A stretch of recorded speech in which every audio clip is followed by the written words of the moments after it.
Hello, 380. It's Dr. Allen here. Hope you survived midterms. One thing I will say regarding our class in midterms, everyone was rocking and rolling. I was actually telling one of my colleagues that this semester, this is a huge class, but everyone is just, knocking out of the park with the tech, the discussion posts, the blogs. It's actually been really fun to check everything out. Thank you all for your patience too with having so many people between 380 and 500. There's over 40 people in here, me getting grades in. Um, but I have to say, being an asynchronous course, I always worry about if the lines of communication might get a little blurred. Everyone's doing what they need to do, so thank you for that. So I just wanted to give you all that little shout out. And with that being said, oh, one other thing I better mention. Um, as of this recording, I should have everything through Edpuzzles graded. If I sent you in Brightspace like something that had an odd score and just said I can't see it because it's marked as private, that happened with a few of the Edpuzzles. Fire me an email if I haven't updated your grade yet, if you sent it to me or unmarked it. I think I got everyone's that emailed me, but again, with so many people in the class, it's very possible that I might have missed it. I'm going to do another double check of myself to make sure I got everyone, but it will not offend me. At this point, they should be updated if you email me now, at this point, as of Saturday, February 26th. They should be updated. And if they're not, and you send it to me, just send me a reminder email. It will not offend me in the least because I should have already gotten it. Might have just been something I overlooked, and I'll appreciate the reminder. So with that being said, let's jump into this week. I think there's going to be a lot of things that we're going to talk about that a lot of you are familiar with, to be honest. But with that being said, I do want to jump to course announcements because there was something I posted there and I didn't, if you have your announcement set up to receive emails, you got this. I didn't send it out as a direct email from Brightspace though, so I just wanted you to know it was there because I did mention it last week. There's nothing related to an assignment or anything like that, but this is the source evaluation information that I said I would send. Like for example, if you have your students doing some sort of research project, and in today's world, every student has Chromebooks, iMacs, iPads, things like that. They're going to be doing a lot of research online. These are some things you can go over with students that you might, just to know what are good sites and not, .edu, .gov, .org, .com. I got this at a conference. You're welcome to use it. Check it out. Also, there's a few others that are on here. There's one called, I know it's a crude, I guess, toilet humor thing, but it's actually from another university. It's an acronym. It's called the CRAP test, if a source is good or not. Actually went over these things when I would do social studies fair. I know a lot, or National History Day. I know a lot of you might be teaching science or doing other research projects in your disciplines. This is something that, you can go over with students. Again, this is all open public access, so you can check it out. There's actually some videos and such. You can go on it. Or you can even adapt it if you're in elementary school, kind of maybe a PowerPoint, just some of the main things. So that's all there. Also, so don't forget, on that site, again, not required reading, but I always think this is a hot button topic. Probably should have put it up in the discussion board. Maybe I will before the end. But this is about Wikipedia and the pros and cons on it. It was an article I had read. I'll be totally truthful. I kind of did a whole 360 on Wikipedia. When I first started teaching, or at least when it was really starting to get popular, I was like, oh, Wikipedia, people go in there and change it. I started to feel a little bit like a hypocrite though, because when I watch TV or if I'm seeing something I can't remember, where do I go? Probably where 99% of all people go. You go to Wikipedia. As long as my students, if they started with Wikipedia, got a basic understanding and then started to branch out and use some of those .orgs or .edus, .us, .gov, whatever, and kind of built on what they saw on Wikipedia, I was fine. I never wanted it to be the sole source, but I thought it was a good gateway a lot of times for my students. I taught middle school for a long time, and that I think was, it was a good way to kind of get it in there because at the end of the day, I wanted them to know the basic information that I was getting out to them, and then we could expand.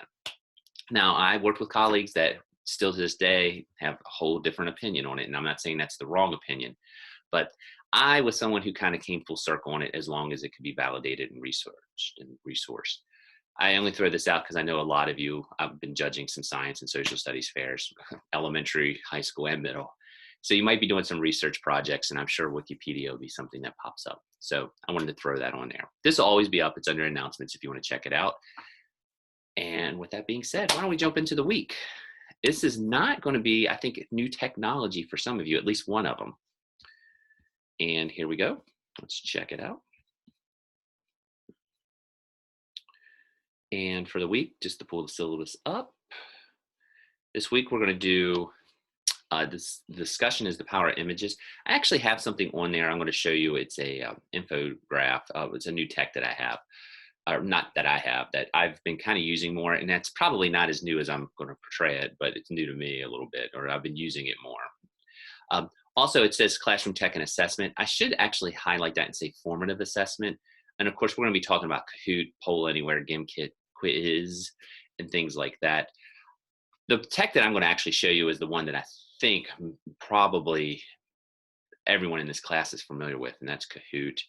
I want to talk a little bit about it because I was around during the Kahoot boom, I guess, so to speak, where it seemed like it was being used all the time, everywhere.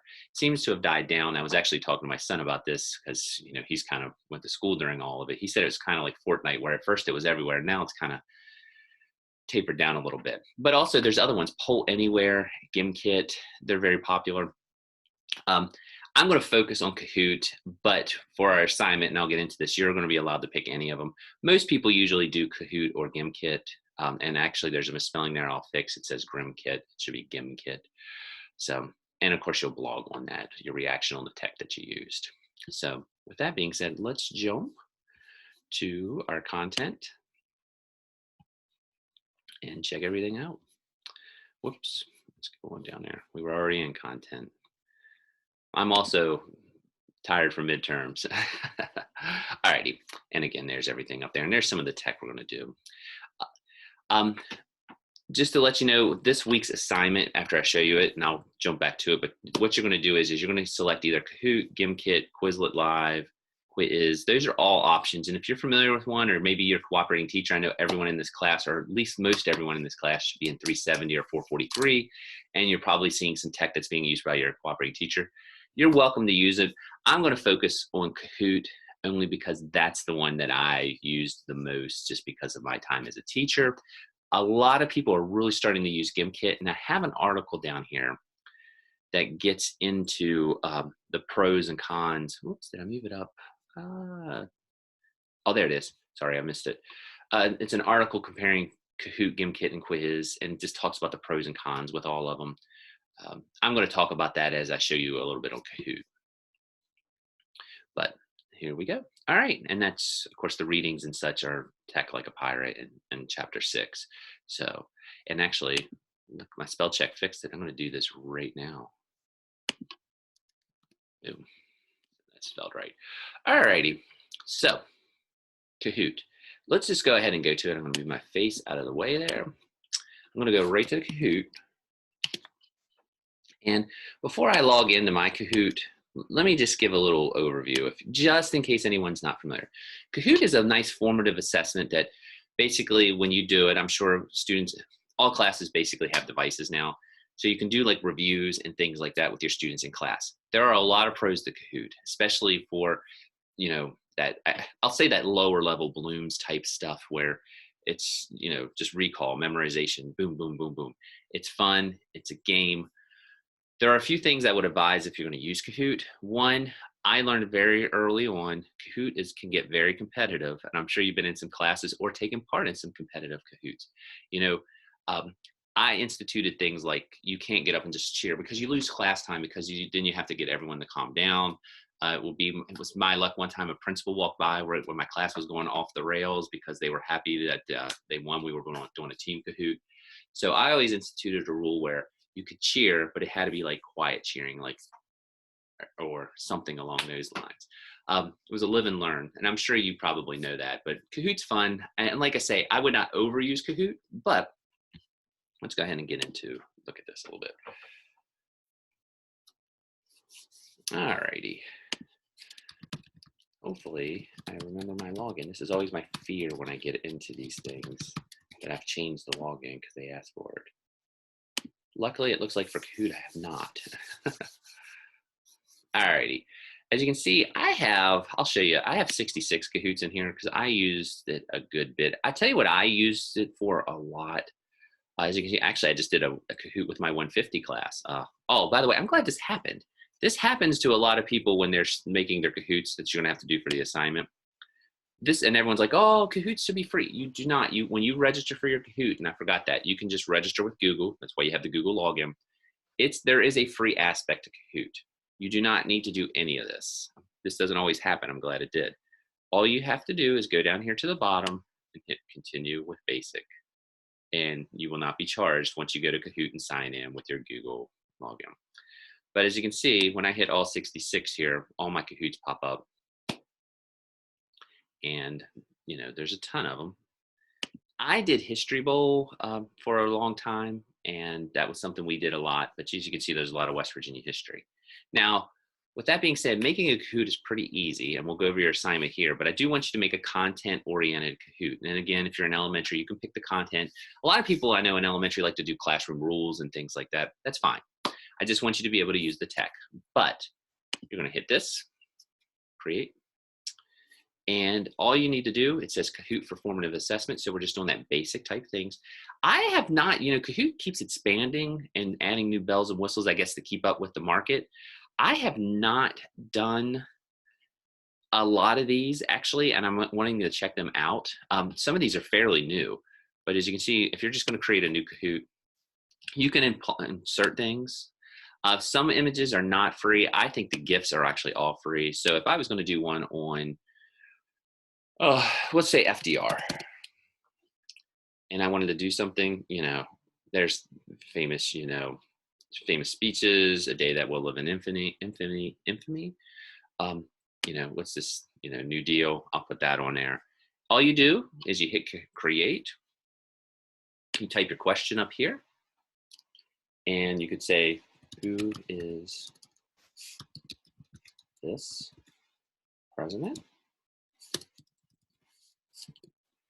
And you'll just hit there, and you could say, I'm going to do this quickly, TR, like Teddy Roosevelt. We'll say FDR, and then that's the correct answer, so you mark that.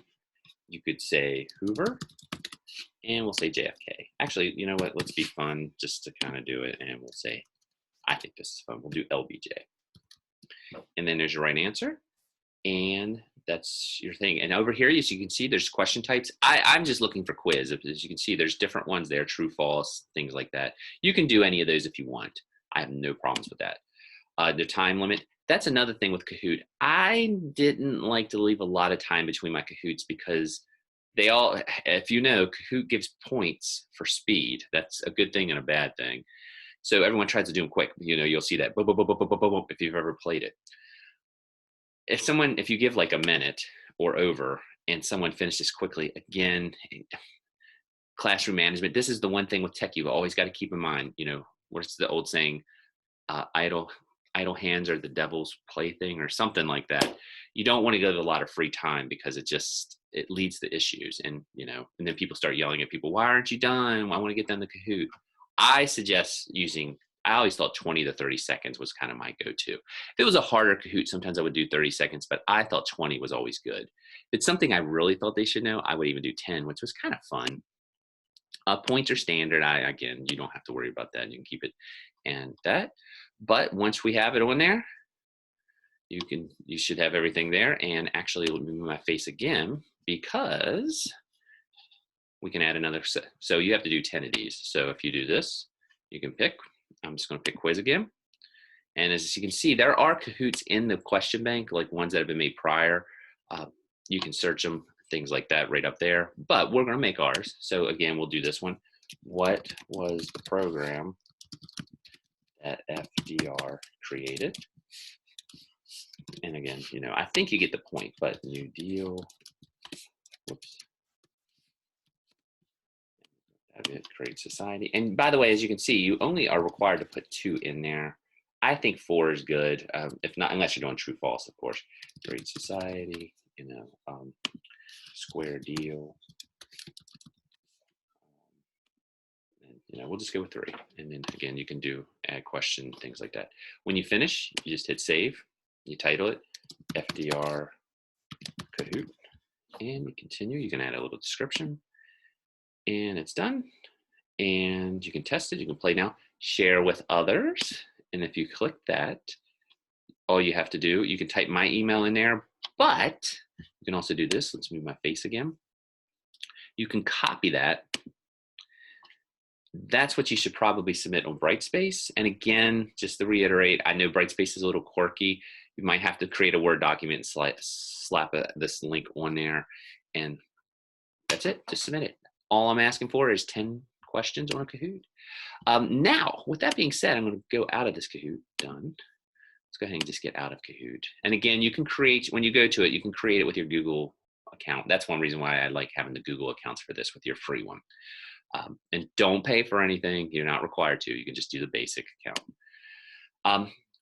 I know I have a few on here, and I'm going to throw them up. I'm going to pull this article up. A lot of people have really started to like GimKit.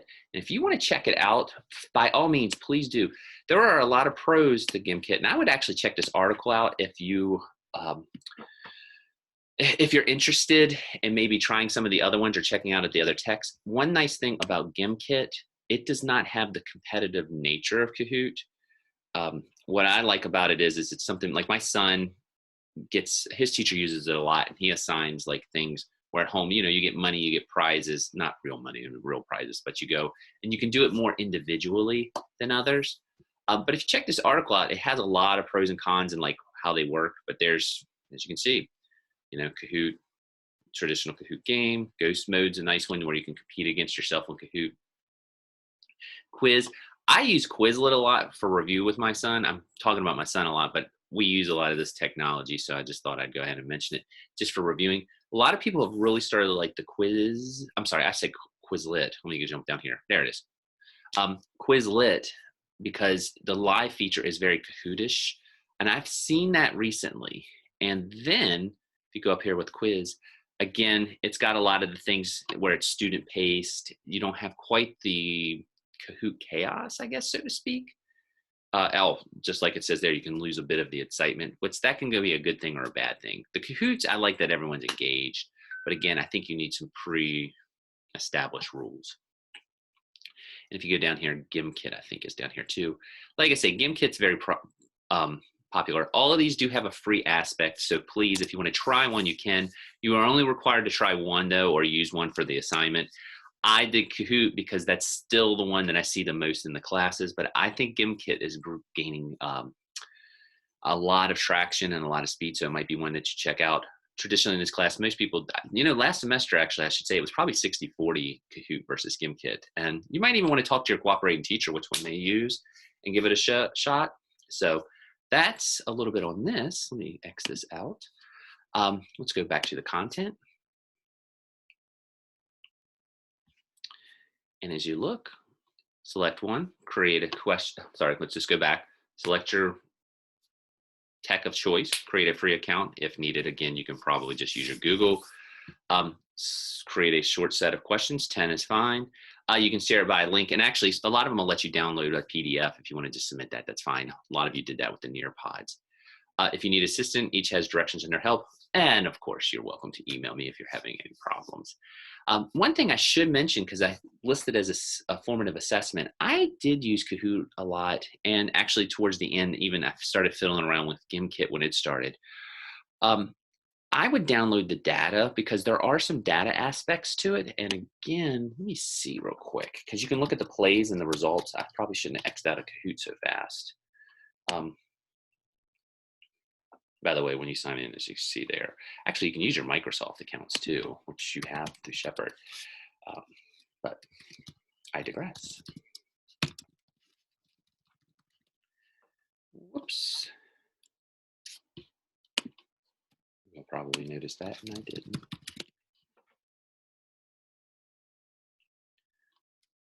There we go. It's like, what? When you go in here, a lot of times it'll give you results.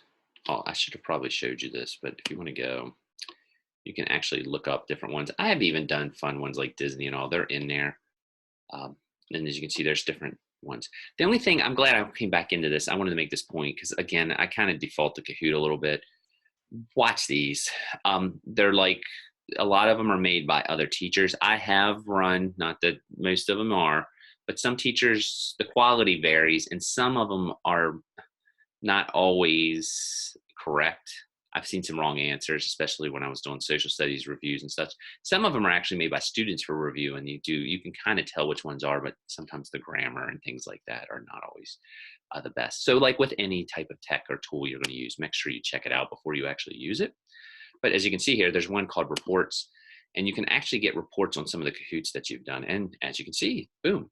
And I can look these up. These are some older ones, as you can see. Some of them I've done here at Shepherd. That was one of my last, years. Oh, there you go. History Bowl. When I was teaching in the spring of 2019, there's still a few here. And they actually give you reports. We did a Cold War review. And let's pull it up. Slowly, slowly, slowly. There you go. And as you can see, there was 13 students that were taking it at the time. I'm sure it might have been a split class or something. There was 31 questions. We were doing a review, and it was really quick, but you can pull up some stuff and questions and see who gets things right. There you go. Which questions were good, which ones were bad. So it's good formative data. So, and I've actually, I'll watch saying this, and Dr. Johnson will probably be the better person to talk to. Believe I've seen some people actually use this for some of their pre-assessment type stuff with EdTPA and things like that. So with that being said, now I'm going to get out of Kahoot. And normally, before I show you one more thing, I threw something up here for the math people that I just ran into. I ran into, my son again uses, and his teacher is starting to use. If you're a math person, if you haven't seen Socratic, it's one of those apps that you can load on your phone. I use it because not being a math person has really helped me out with his homework, where you can see on the side, you take pictures of the problem, you highlight it, and it sends you the sites and breaks down how the problem goes. For someone who's not an algebra whiz, it's one of those nice things. But again, there's all subjects are in it. So I just put this on here. If you ever want to check it out, there it is, like what is the question? And then it gives you the answers. For math, it's really good because it does break it down and it does help with homework. So I just put this up here. Again, sometimes when I run into this tech, I want to make sure that I share it with you in case you're wondering why it's there. Finally, okay, let's go here. Discussion, and I need to post discussion 7, sorry, but I'll go ahead and show it to you up here. There it is. Infographs. I'm a big proponent of infographs. I used to have my students use them a lot and such. And the readings this week in Teach Like or Tech Like a Pirate actually get into the uses of imageries and graphics to add a little pop to classroom instruction. There's a couple of different ones that you can use. There's one called Easily. That was the one I used most of the time in my class, and I still actually have the app. It shows you like roadmaps and such. I'm going to show you the one that I've kind of started to gravitate to, though. Let's see. I don't know if I have my Easily login right at the moment, so I'm just going to create a free account real quick. Hopefully it'll let me do Google. And let's do it.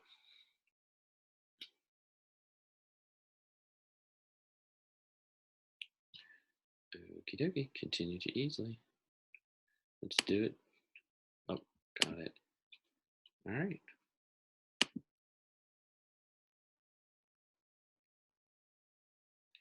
This is one where you can see what we're talking about with infographs, these type of things. And they're all very easy to do. They have templates. I just want you to pick one and you can edit the graphic. As you see, let's just preview it real quick.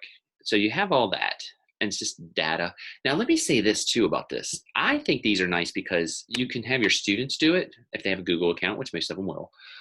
Or a lot of times if you have to do handouts or if you want to present information just on one thing, it's pretty cool. But all of them, they both kind of work the same. But for example, just if you want to edit graphic, I'm a little worried I didn't go in Chrome, I think. So sometimes Safari gets a little moody. But most of them, you just click.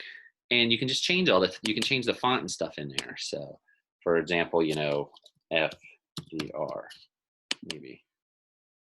There it goes. You see if I got that. And you can size them, and you might have to play with it a little bit. I don't care what you do. If you want to do a class announcement, if you want to do a little bit of sharing of information like numbers, like if you're in elementary and you just want to do like 1, 2, 3, 4, 5, 6, 7, 8, 9, 10, and maybe a fun fact about the number, like number 1 is the first number. I don't know.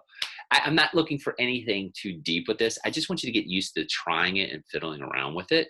I think they're fun. The other one that's pretty cool is Canva. I see more and more teachers use this than Easily, if I'm being honest. New page. I'm already signed in, but again, with that one, as you can see, I'm on a Google. I have been using this. I've been using this at Shepherd a lot more too. As you can see, these are some things that I've used, some certificates. There's more templates on Canva than there are on Easily. I know I said infograph. This is an infograph. I really don't care what you do with the Canva. If you want to try to make a certificate or just a data type thing or a program for a play, anything, that's fine. Again, to me, it's more about the tech, and I just want to give you some resources.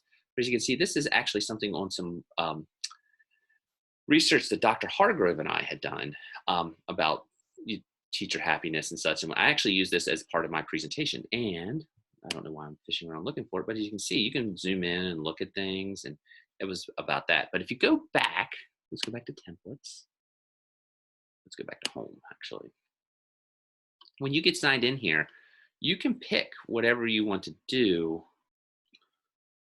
Your projects, create a team, you can go on there. You might want to try presentation information, any of these. You can do whatever one you want if you want to do Canva. Brochure. If you want to just go and make a flyer, don't do presentation or video. I should clarify that.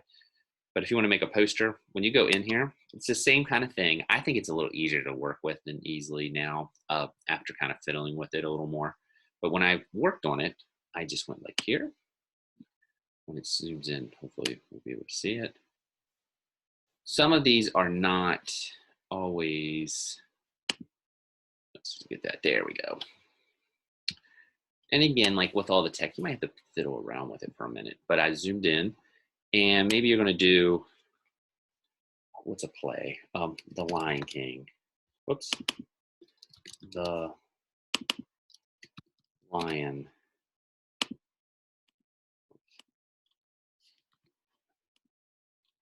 King. And then you can actually add stuff in, if you look over here, like text, it'll give you a bunch. So maybe I want to do this. I'm just going to drag this over, and we'll put it there, you know, this Saturday, 2/26. Can't remember the year. There you go. And you can get rid of some of this stuff and stuff like that. Granted, I don't know, you know, I'm just totally throwing this up here, and you can get rid of that too if you want. And you can add little fun facts, but you can design it however you want. You can change the colors up here. See, and you know, change all. So, and there's effects. After you finish this, if you do Canva, you can just download it as a PDF. I'm sorry, it might be over here. Download. It'll download it as a PDF, and you can just post that up under the discussion board, because that is actually the assignment for the discussion board. If we go back, let's go back. Let's just cheat here a little bit. We'll go back to Shepherd and Brightspace. Hopefully I'll still be signed in. And cheat instead of hitting the back all the time. I think I'm sliding my face from one side to the next all the time. All right, go down here. Whoops, discussion. I'll have the discussion under content. Sorry, that was something I didn't do before I filmed this and just realized it, but that's okay. As you can see here, what you just have to do, you just create an infographic. Again, I'm fine with a flyer. I just want you to work with the tech and just load it up, just download it. Or if you have to, you can share it as a link.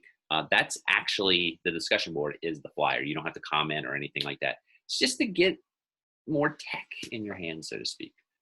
Pretty straightforward, but if you need a YouTube video, there's Easily, and I will post one up for Canva also. Canva, I put on there a little late before I actually had designed the class, and I just wanted to make sure you had the opportunity to see it. With all that being said, I have talked a lot. Again, everyone's rocking it. Email me if there's any grades that aren't showing for the Ed Puzzle.